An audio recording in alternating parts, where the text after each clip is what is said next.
Hey everyone, it's Livia here, aka Story Minded, and I just wanted to make a really quick video on something that I've mentioned on my channel for quite a while now. I wanted to share with you all some of the awful writing that I've been lucky enough to have published. Some of these I've obviously written quite a long time ago, and I like to think that it just shows how far I've come as a writer and like how much my writing has improved. And there was something I got published technically last year for this year, I think, or like last year. So hopefully it'll be nice to sort of show how much my writing has developed. And I will just say about 3 of these publications, the majority of them are published by young writers, because obviously our schools and stuff, we used to do a lot of sort of competitions for them. And because being the stupid inquisitive person that I am, I sort of, as you get older, you get a bit cynical and you start to have doubts. And I sort of searched them, and they were like, obviously on a parent blog, they were complaining and saying like, oh, it's all a scam, like you publish the vast majority of writers. But that's the whole point, they're sort of there to inspire young adults and children to write and to promote creativity.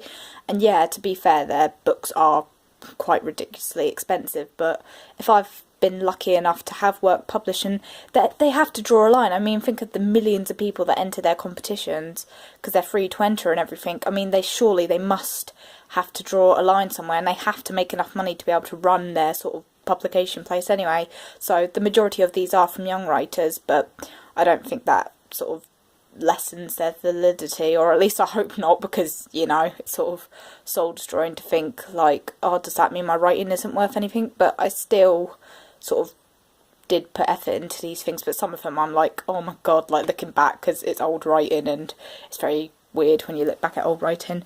But this is sort of where it's all started, and this wasn't linked with young writers. This is sorry, I'm just trying to get it in my phone. Your World, My World, Our World. And was supported by Up, bless them, Up for It, that club. I don't think they're running anymore. And Portsmouth City Council, and it was a celebration of writing by young people from Portsmouth schools.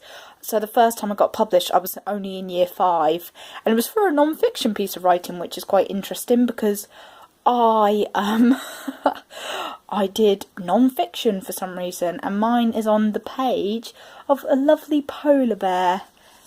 There I am, like that's sort of like the page, and just to show that this is me. I'm angling this really bad, I'm sorry, but hopefully, yeah, sorry, that's a really bad camera angle. I am in there. I was only aged 10, and I was really annoyed because there was a typo in this, and I didn't have a typo on my document. But I'll read out too. It was called Protecting Our World, and I was only 10 at the time, so I knew nothing about capitalisation. There's missing capitals in this, like in the title. Anyway, our planet is in trouble. Every day we hear of more crisis affecting our environment. Oh my god, I knew that word when I was 10. Such as global warming, the destruction of rainforests and other wild habitats, and thousands of species of animals are disappearing from our world. Many of us are very worried about the future of our planet, but whatever age we are, we can do something to help prevent it. We humans create such a lot of rubbish. Most of this is taken away by the dustmen,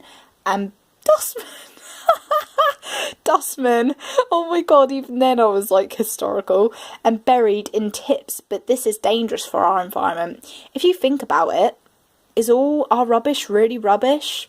Damn, I was deep. A lot of waste is made of grass, metal, plastic and paper, and all of these can be recycled. Everyone in Britain uses about 6 tree worths of paper every year. I don't know how I found that out. Rainforests are being cut down to make way to grow crops, graze cattle and provide wood. Some ideas to help stop this is to only buy woods like pine, oak and ash, because they can be replaced instead of tropical hardwoods. Oh my god. Some parrots and macaws are still imported. If you want a parrot as a pet, ask your local pet shop if it has been hatched in Britain. That is just terrible linking. I love it. The air, water and soil habitats all over the world are still being polluted in many different ways. This pollution affects the health of living things. Air is damaged by car and lorry fumes. Oil spills pollute seawater and kill marine life, and chemical waste from factories pollutes rivers, killing wildlife. A few suggestions to help would be to use a bike or walk for short trips instead of a car.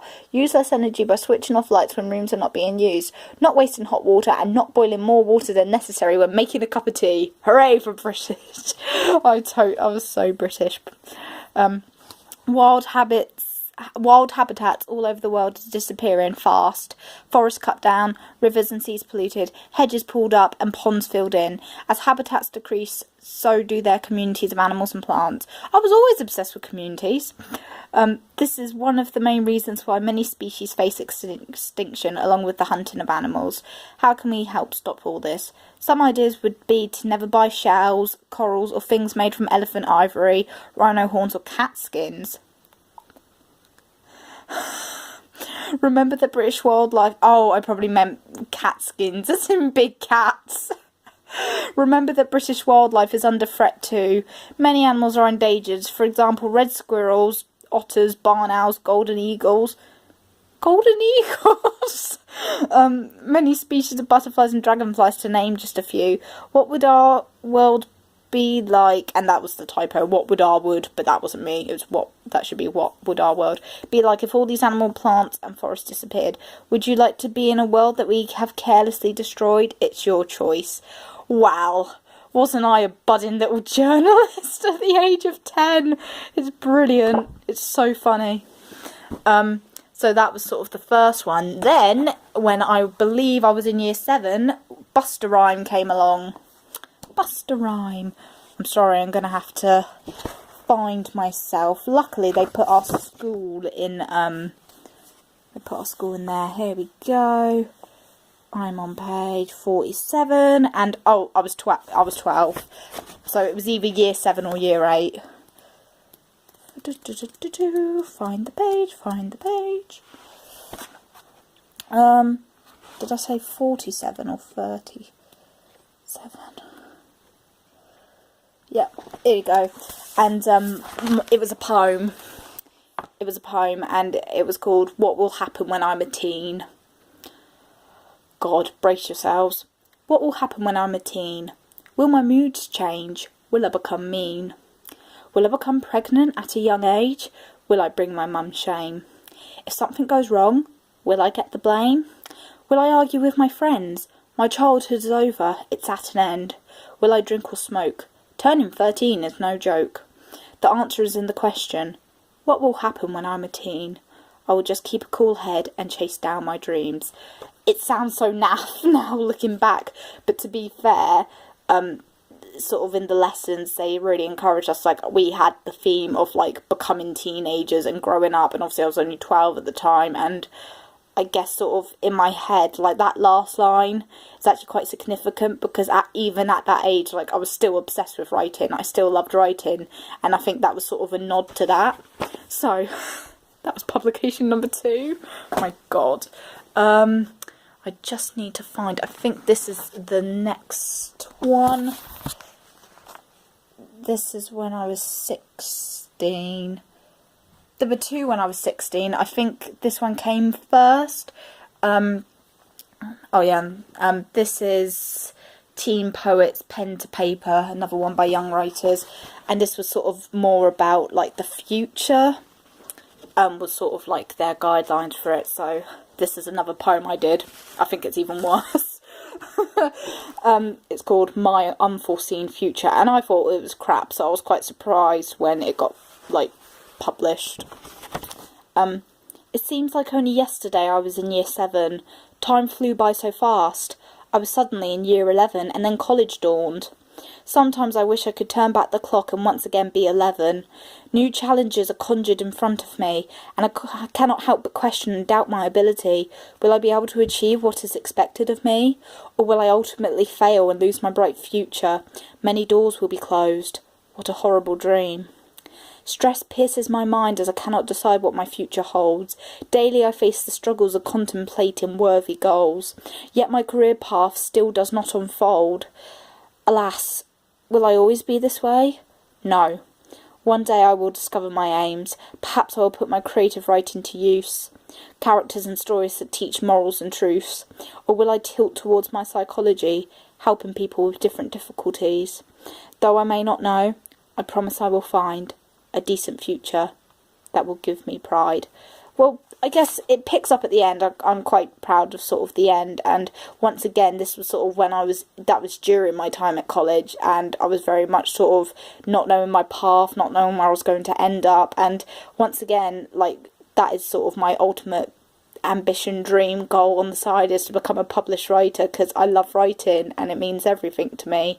So, you know, as I'm going along in life, that's sort of what I'm trying to achieve. So that was that one. This was also when I was at college, so I can't remember if that team one was technically the fourth one I was published in, or third, but this was from creative writing class. We entered a twist and tale competition, and our college, we won out of all the sort of categories for the colleges, so we won money for our college, which was great. And sadly, like I said, this year is the last year of creative writing for our college, so our current students, they'll never be able to offer it again because of funding, which sucks. Oh no, sorry, I was right, that one was third, because this was when I was 17, so it's like a year later, and this time it's a microfiction, and we had to do a retelling of like a nursery rhyme or a fairy tale, so I got quite creative with this one. It's called A Broken Soul, as in like your soul, like the sort of, you know, the religious sort of thing. Time no longer has any meaning. Oh, and we had a word limit for this, but I can't remember how much it was. Time no longer has any meaning. Days all blend into one. I love my children dearly. Even though I believe in tough love, doesn't mean I don't care. Coping alone takes its toll. Our shoe that used to be roomy seems to be shrinking, and the leather has lost its shine. My lover tied up the laces of my heart with ease, but deserted me once the children came. I am a prisoner.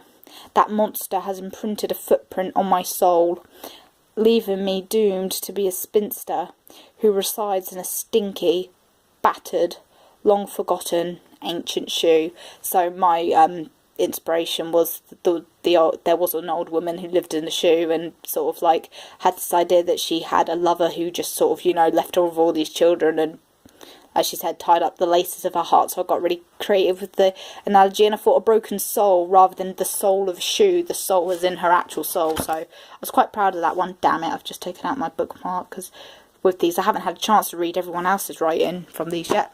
And then this was the most recent, well, yeah, out of all the competitions I've entered, this was the most recent, and apparently they are somehow connected to young writers, but I'm not really sure, because they are not like competitions for young writers. And it's Conflict, A World at War, and I was really proud of this. I wasn't chosen to be the winner overall, like in the sense of editor, but I was still really proud to be a part of this.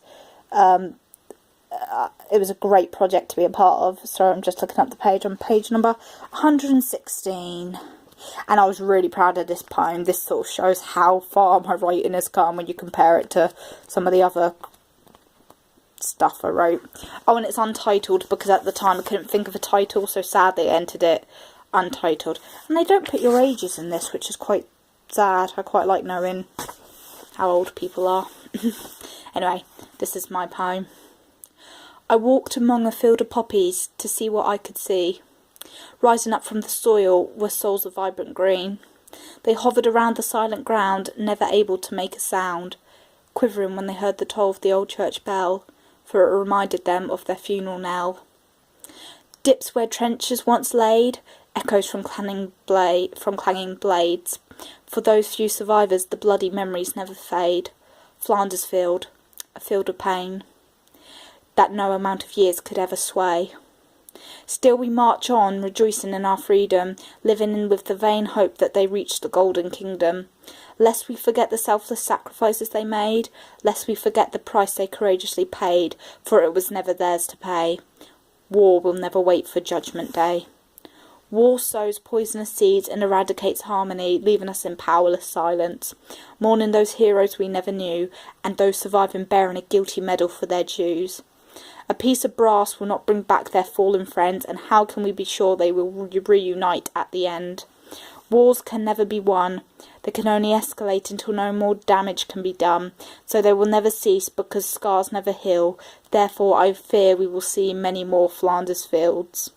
The threat we face is very real. Until then, we will remember them, and thank them for all the peaceful years they fought for, till another war will take its place, so their souls no longer leave a trace. I once walked among a field of poppies, to see what I could see, but all there was were countless stones covered in weeds of mossy green, withered red petals scattered across the ground, and a sound of crying, but no one was there to make a sound.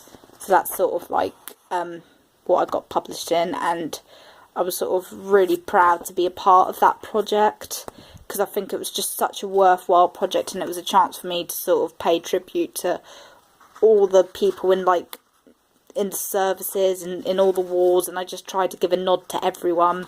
And I'll just quickly read you the foreword and then the blurb, because I think it's such a worthwhile project. There are few themes that draw poets to their pens as much as the theme of war, as such a distinct element of our national and cultural identities. War I can never say that word, damn it, reverberates through our knowledge of the past and on into our experiences in the present day. Inspired by such a highly emotive subject, this is one of our most moving and enduring anthologies to date. Some of the poetry in this collection focuses on the direct experience of war, the sights, sounds, smells and emotions, all blown together to create a vivid picture in the mind's eye. Other poets explore the difficulties faced by those who are left behind and the emotions of waiting for your loved ones to return, uncertain if they ever will. Conflict, A World at War, includes a mosaic of styles, memories and thoughts, from celebrations of heroes and elegies of remembrance to descriptions of both famous battles and personal battles through the hardship left in the wake of war. Whichever style the poets use, or whichever emotions they evoke and pictures they create, the resounding echo left with you after reading Conflict, A World at War is powerful. A continuous battle for freedom, hope and above all, a cry for peace. And then the blurb. Throughout history, war has always seemed a part of life, involving the country we live in and countries across the world, with memories of 2 world wars still resonating into the 21st century and conflict still rife today.